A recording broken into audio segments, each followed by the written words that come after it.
Parce que quand on aime, on ne compte pas. Place au 100% Internet. Parce que votre passion n'a aucune limite et que vous en voulez encore plus. On va retourner sur l'hippodrome de Chillet pour la 3e course du programme. Parce qu'après les courses, c'est toujours l'heure des courses quelque part. Bonjour à toutes et à tous, on se retrouve sur l'hippodrome de Solvala. Retrouvez vos jockeys, drivers et chevaux préférés dans le grand direct 100% Internet. Le lundi, mardi, mercredi et samedi soir, après le grand direct sur Equidia. Et partout avec vous gratuitement sur l'appli et sur equidia.fr. De retour dans la deuxième partie de votre émission du Grand Débrief, celle qui va arriver concerne notre invité. C'est l'une des séquences importantes de cette émission. Clément Duval d'Estaing, et oui, vous l'avez reconnu, on ne vous a pas menti, il est là, il est avec nous et il est patient de nous raconter sa vie, qui est déjà bien riche pour votre jeune âge. Vous qui êtes driver, entraîneur, à l'origine également de quelques projets dans le propriétariat, on en reparlera. Et tomber dedans étant petit, c'est la phrase bateau, mais c'est celle que j'ai envie de sortir en premier. Et évidemment, votre papa Thierry, votre frère Théo, qui est pas loin, qui nous écoute, sera là pour passer en revue votre jeunesse qui commence tout de suite dans les chevaux. Est-ce qu'une question s'est posée de faire autre chose ou finalement non, ça a été dans les traces de papa assez rapidement? Non, je dirais que ça a été assez simple pour ma part. Je suis né dedans, j'ai toujours vécu dedans, donc tous les week-ends on allait aux courses.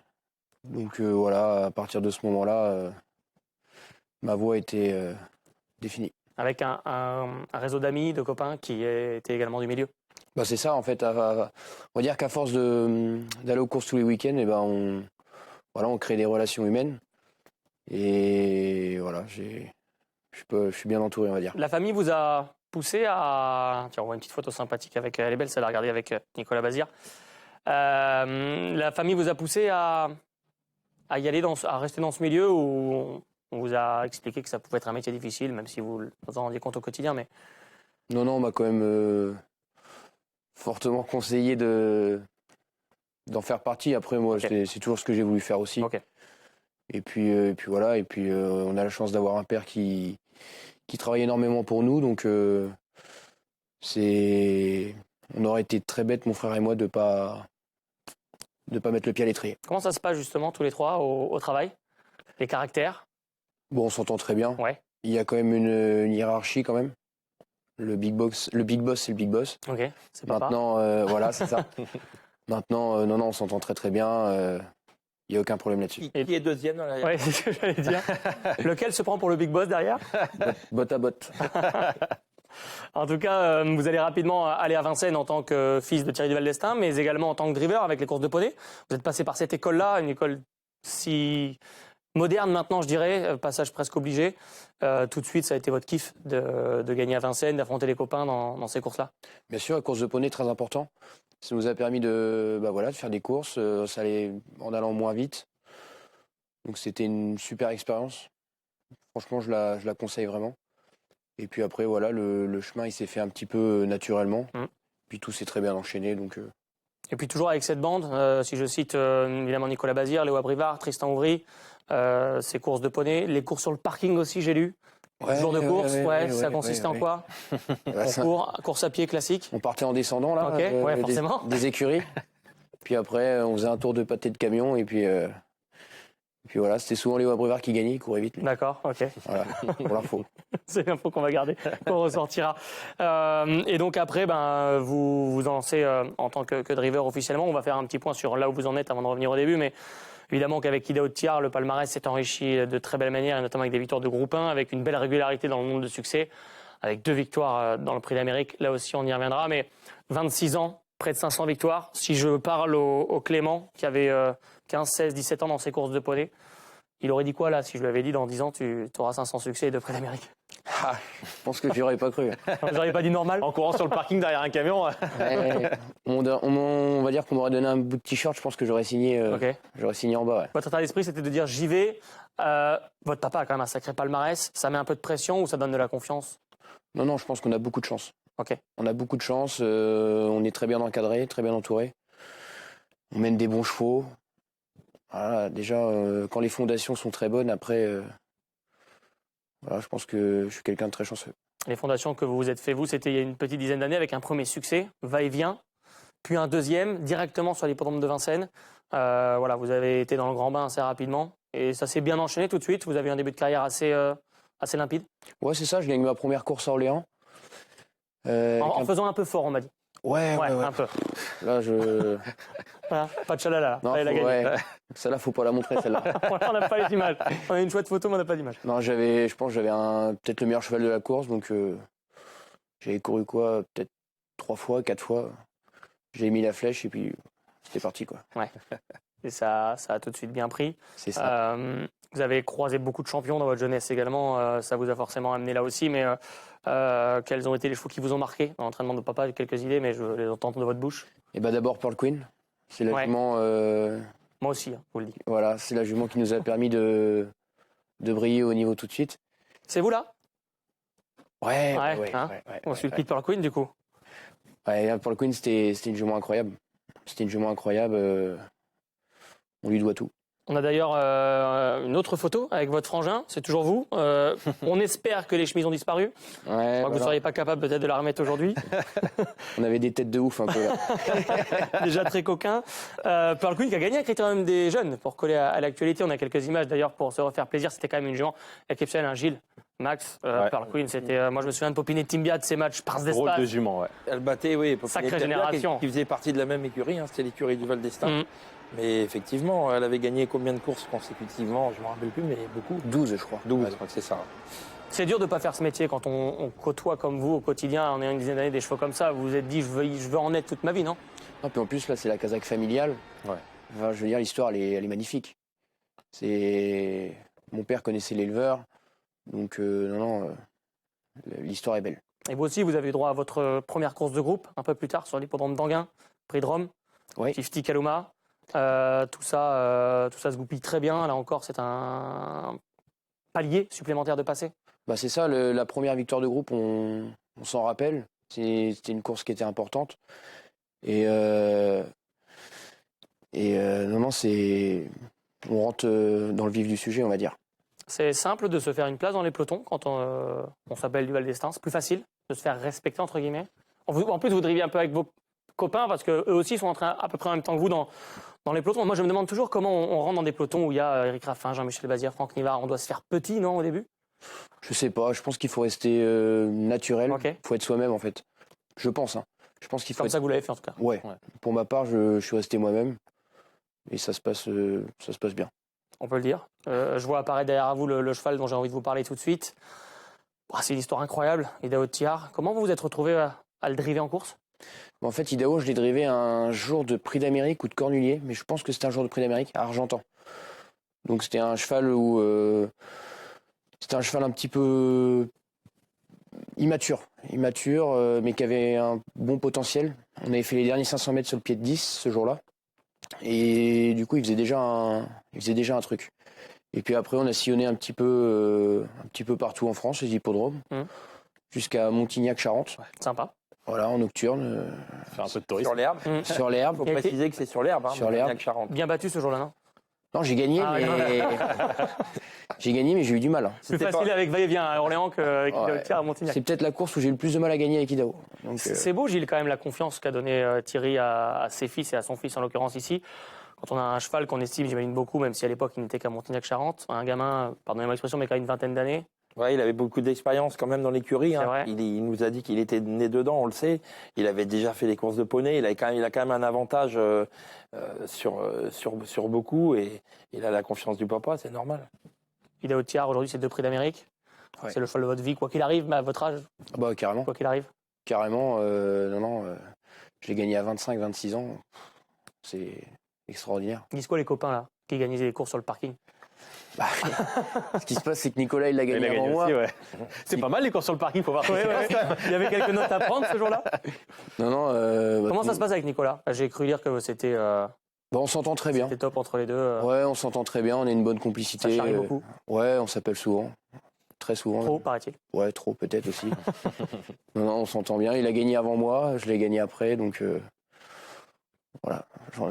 J'en ai un d'avance. Grâce à Idaho Tiar, justement, un petit mot sur sa forme. On veut prendre des nouvelles. Le cheval devait commencer la saison de monte là. La semaine prochaine. La semaine prochaine, ok. La semaine prochaine, le cheval a commencé la saison de monte.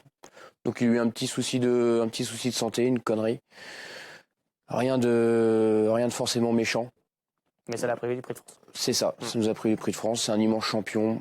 On l'a respecté et on le respectera encore toujours. Donc voilà, c'est pour ça qu'on a décidé de faire l'impasse sur le prix de France et puis les autres courses qu'on avait prévues à son programme.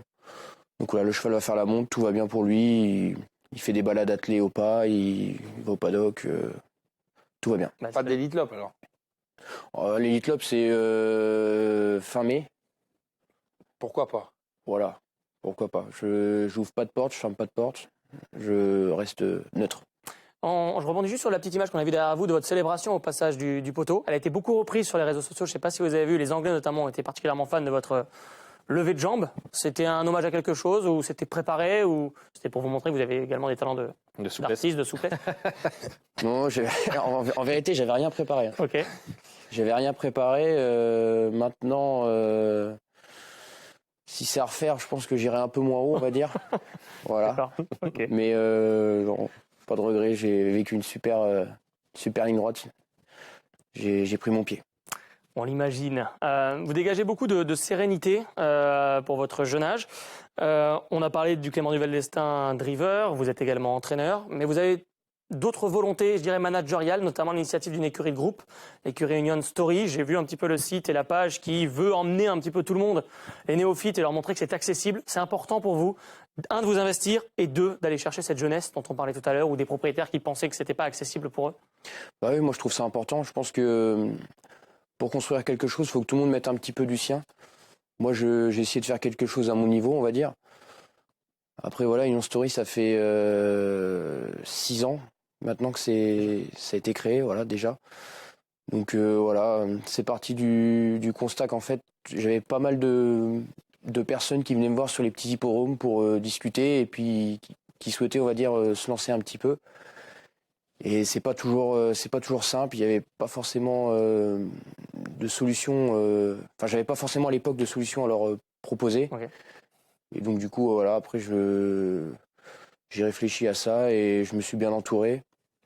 Et puis ça s'est fait naturellement. Voilà, ça fait 6 ans que ça marche plutôt bien. Voilà. On a encore vu Lord Franc-Mointreau il y a quelques jours. C'est ça. Là, on a 5 chevaux. On a 5 chevaux actuellement dans l'écurie. Et combien de personnes sont greffées? Une soixantaine. Ok.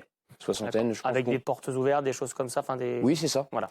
C'est ça. Tous les ans, on fait un truc à l'écurie avec un petit cocktail, un truc sympa. Donc ça vous tenait à cœur de participer à ce genre d'initiative. Votre papa, qui était assis là il y a quelques semaines de cela, avait dit de vous que vous étiez quelqu'un de très zen, ce qui vous permettait de pouvoir faire plusieurs métiers, plusieurs activités. Vous êtes en train de le montrer. Vous voulez continuer à toucher à tout? Pas forcément. Hein. Pas forcément. Vous voyez driver pendant 20, 30 ans, 40 ans? Oui. Oui. Si j'ai la santé, oui. Ok. Après, des fois, quand on touche à tout, le problème, c'est qu'à vouloir être un peu partout, on fait tout moyennement. Ouais. On peut être bon nulle part. Ça va être donc, il faut quand même rester. Ça, c'est mon quotidien. Faut quand même rester concentré. Faut quand même rester concentré sur les principaux objectifs. Mais oui, j'aime bien. J'aime bien essayer d'apporter ma pierre à l'édifice. Maxime, vous aviez envie de vous faire entendre. C'est le moment, c'est la séquence du tac au tac. Merci Clément. J'ai rien demandé. Bon, on va revenir sur les questions et sur les chevaux qui ont marqué votre vie. Plutôt va-et-vient ou base de carrel? Plutôt va-et-vient. Pearl Queen ou Ready Cash? Pearl Queen. Votre hippodrome préféré?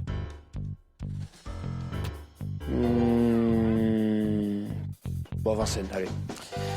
On change un petit peu de sujet. Bitcoin ou Ethereum? Bitcoin. Vous croyez au projet de crypto-monnaie dans les courses? On en parle un petit peu en ce moment, sans que vous y croyez à ça? Moi, je pense que effectivement, c'est l'avenir. Le Web3, c'est l'avenir aussi.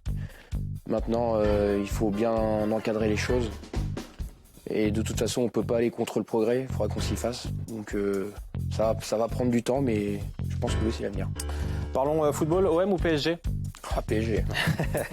Pardon, mon stylo est parti. Qui est le meilleur sur Call of Duty, vous ou Nicolas Bazir? Nicolas. Ah ouais, Nicolas, vous assumez? Nicolas, il y a des heures de vol. Hein. Plutôt bière ou champagne? Champagne. Quel est le meilleur restaurant de Paris? Maison FK ou non, l'Aubrac. La meilleure boîte de nuit de Paris? Voilà, c'est pas facile. Hein. Ça fait très longtemps que j'y suis pas allé. Ah ouais?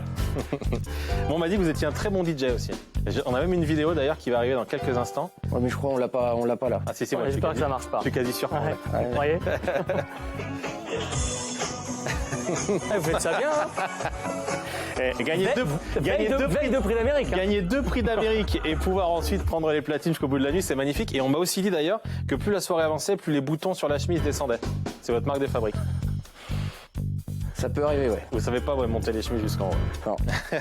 Sauvé, on a un col roulé ce soir. Tant pis pour ceux qui voulaient en voir davantage. On vous sent quand même sensible à la modernisation des courses. On en parlait avec la crypto-monnaie. C'est un sujet qui vous concerne beaucoup. Bah, j'aurais tendance à dire que j'ai la chance d'être jeune, j'ai tout l'avenir devant moi. Les courses, ça me passionne. Moi, je vis que pour ça.